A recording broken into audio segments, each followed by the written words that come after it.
लोग जब ऐसे किसी शीश महल में आ जाएं, तो उन किरचियों में अपना अक्स देखकर यूं लगता है जैसे टूटकर बिखर गए हों। पीटीवी प्ले अनारकली में ज़ेबा बख्तियार के साथ शहजादा सलीम का किरदार करने वाले सीनियर अदाकार खालिद बिन शाहीन किसी तारुफ के मोहताज नहीं। बैंकारी के शोबे से ताल्लुक रखने वाले खालिद बिन शाहीन ने शौक की खातिर अदाकारी की और खूब नाम कमाया। वो वाहिद पाकिस्तानी अदाकार हैं जिन्हें भारतीय चैनल जी सिनेमा के साथ मकबूल सीरियल दास्तान करने का मौका मिला। उनके क्रेडिट पर कई एक फिल्में और ड्रामे शामिल हैं जिसमें उनकी अदाकारी देखने से ताल्लुक रखती है। वसी तजुर्बा होने के बावजूद स्क्रीन पर कम कम दिखाई देते हैं। इंडस्ट्री के शाहीन आजकल कहां और किस हाल में जिंदगी गुजार रहे हैं, ये सब कुछ हम बताएंगे आज की इस वीडियो में। मैं आपके कुछ लोगों को पूछ गछ के लिए साथ ले जा रहा हूँ। आपको इत्तला देना जरूरी थी। तो इस तरह हमारी बदनामी होगी।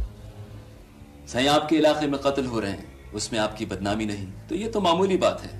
आप चाहें तो आईजी साहब से बात कर लें। खालिद बिन शाहीन कराची के पोश इलाके डिफेंस में अपनी फैमिली के साथ मुकीम है। खालिद बिन शाहीन का तर्ज जिंदगी इंतहाई शाहाना है। उन्होंने डिफेंस में इंतहाई शानदार घर बनवाया है जो अंदर से महल की तरह दिखाई देता है। केनाल पर मुश्तमिल ये घर हर तरह की सहूलियात और आराइशों से मुज़य्यन है, जिसकी वजह से उस घर की लागत करोड़ों रुपए तक पहुँच जाती है। खालिद बिन शाहीन इंडस्ट्री के अमीर अदाकारों में शुमार होते हैं। उन्हें माली तौर पर किसी भी तरह की परेशानियों का सामना नहीं है। उनके गैराज में एक से ज्यादा गाड़ियां मौजूद हैं। उनके बच्चे महंगे तालीमी इदारों में तालीम हासिल कर रहे हैं। खालिद बिन शाहीन इस वक्त न सिर्फ अदाकारी से वाबस्ता हैं, बल्कि वो सिंध फिल्म सेंसर बोर्ड के चेयरमैन की हैसियत से भी अपने फराइज सर अंजाम दे रहे हैं, जिसकी वजह से उनकी जिंदगी काफी मसरूफ गुजरती है। सेंसर बोर्ड का चेयरमैन होने की वजह से उन्हें इंडस्ट्री के कई हलकों से मीटिंग्स करना पड़ती हैं फिल्म के मयार को बेहतर बनाने के लिए। खालिद बिन शाहीन अपना तजुर्बा फिल्म साजों के साथ शेयर करते हैं। ये ओहदा संभालने के बाद खालिद बिन शाहीन ने सिंध की शोबिज इंडस्ट्री को शानदार तरीके से फाल किया। उनकी अनथक मेहनत के बायस कराची में एक के बाद एक मयारी फिल्में मंजर आम पर आ रही हैं, जिसमें अवामी उम्मीदें, तरजीहात और इस्लाह के पहलू को खास तौर पर मद्देनजर रखा जा रहा है। खालिद बिन शाहीन चूँकि खुद भी अदाकार हैं, ताहम चेयरमैन के ओहदे पर काम करने की वजह से उन्हें शोबिज में काम करने का खातिर खा मौका नहीं मिल पाता, जिसकी वजह से वो प्रोजेक्ट्स में ज्यादा नजर नहीं आते। अलबत्ता अगर उन्हें किसी प्रोजेक्ट में अपना किरदार बहुत ज्यादा पसंद आ जाए तो उसमें काम करने के लिए मसरूफ रूटीन से वक्त भी निकाल लेते हैं। खालिद बिन शाहीन मीडिया में गैर जरूरी तौर पर दिखाई नहीं देते। सीनियर अदाकार और सेंसर बोर्ड का चेयरमैन होने के बावजूद उनके अंदर आजिजी और इनकसारी का उनसर नुमाया है।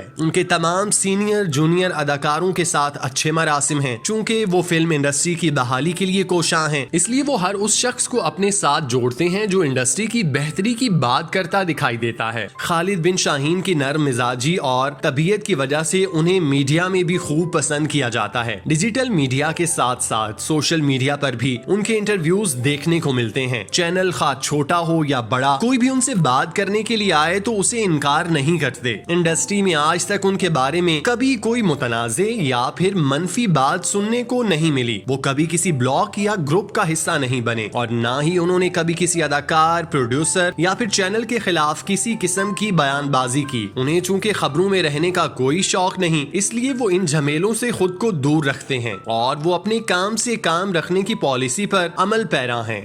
परवेज नहीं आया आपके साथ? परवेज रास्ते में ही है। चलें, ये तो और अच्छा हुआ। हम उसकी गैर मौजूदगी में कुछ बातें तय कर लेते हैं।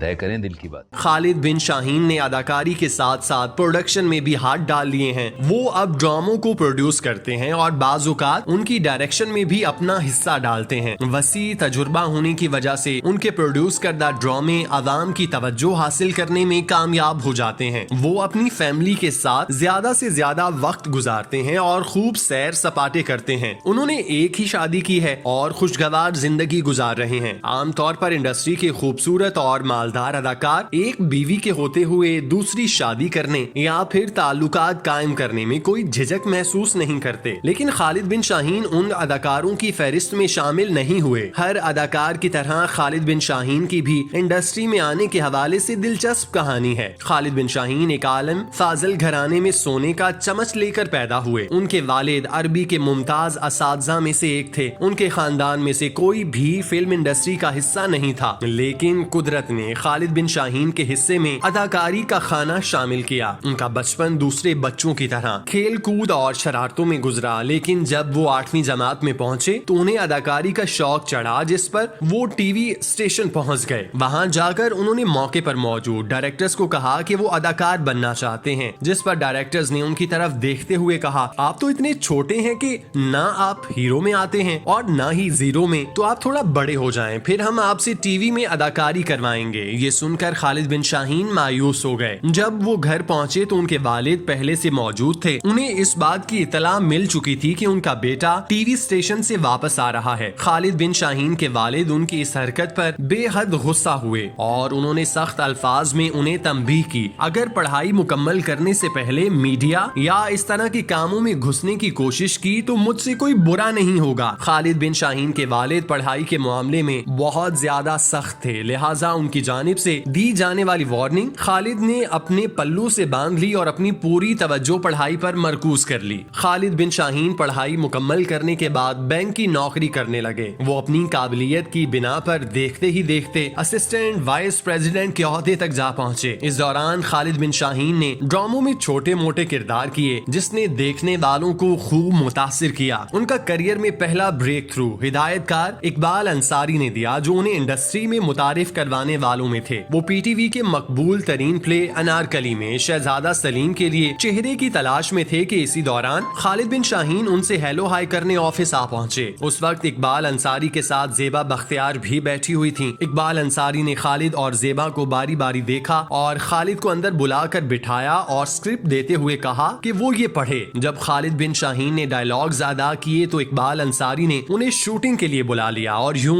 खालिद बिन वलीद ने शहजादा सलीम बनकर लोगों के दिलों पर हुकूमत की। इस प्ले में शहजादा सलीम के शानदार किरदार की वजह से उन्हें बाअदब बामुलाहिजा करने का मौका मिला, जो बिलाशुबा उनके करियर का लैंडमार्क है। ऐसा कोई गुस्सावर नहीं देखा जिसने अपने से ज्यादा ताकतवर या अपनी बराबर की कुव्वत पे गुस्सा उतारा हो। ये सारा गुस्सा हमेशा कमजोरों के हिस्से ही में क्यों आता है? खालिद बिन शाहीन जब हबीब बैंक के वाइस प्रेसिडेंट के तौर पर शारजा गए तो वहां उन्हें भारतीय चैनल जी सिनेमा के साथ काम का मौका मिला। उस चैनल के मालिक ने खालिद बिन शाहीन का बाअदब बामुलाहिजा में काम देखा हुआ था, जिसकी वजह से उन्होंने दास्तान सीरियल में खालिद बिन शाहीन को लीड रोल ऑफर किया, जिस पर वो पहले राजी नहीं हुए, लेकिन फिर 5 एक साथ की हामी भरी। लेकिन खालिद बिन शाहीन ने उस ड्रामे की 100 से ज्यादा एक साथ रिकॉर्ड कराई। ये ड्रामा पाकिस्तान और भारत में खूब मकबूल हुआ। शारजा में रहते हुए खालिद बिन शाहीन ने राह गुजर ड्रामा किया, दास्तां की तरह हिट रहा। शारजा में काम करते हुए खालिद बिन शाहीन की मुलाकात लेजेंड शिमी कपूर से हुई, जिन्होंने खालिद बिन शाहीन को मशवरा दिया कि अदाकारी हमेशा शौकिया तौर पर करना, क्योंकि किचन चलाने के लिए अदाकारी करोगे तो नापसंदीदा किरदार भी करना पड़ेंगे, डायरेक्टर्स के पीछे भागना पड़ेगा, धक्के खाना पड़ेंगे, इसलिए उसे शौक तक महदूद रखना। खालिद बिन शाहीन वैसे भी शौक से अदाकारी कर रहे थे, लेकिन जब शिमी कपूर की तरफ से उन्होंने ये मशवरा सुना तो वो और भी ज्यादा मोहतात हो गए और उन्होंने अदाकारी से ज्यादा अपने प्रोफेशन पर ज्यादा तवज्जो दी। पाकिस्तान में खालिद बिन शाहीन ने मुतादिद ड्रामों में काम किया, जिसमें किस्मत, ज़ेबाइश समेत कई दीगर शामिल हैं। उन्होंने फिल्मों में काम नहीं किया, लेकिन उनकी जानिब से ये उम्मीद जाहिर की गई कि वो जल्द ही बड़े पर्दे पर भी जलवागर होंगे। हरगिज नहीं, ये बेवकूफी तुम बिल्कुल नहीं करोगे। अब अल्लाह ने अगर ये रिश्ता बना ही दिया है तो कोई जरूरत नहीं है इसे तोड़ने की।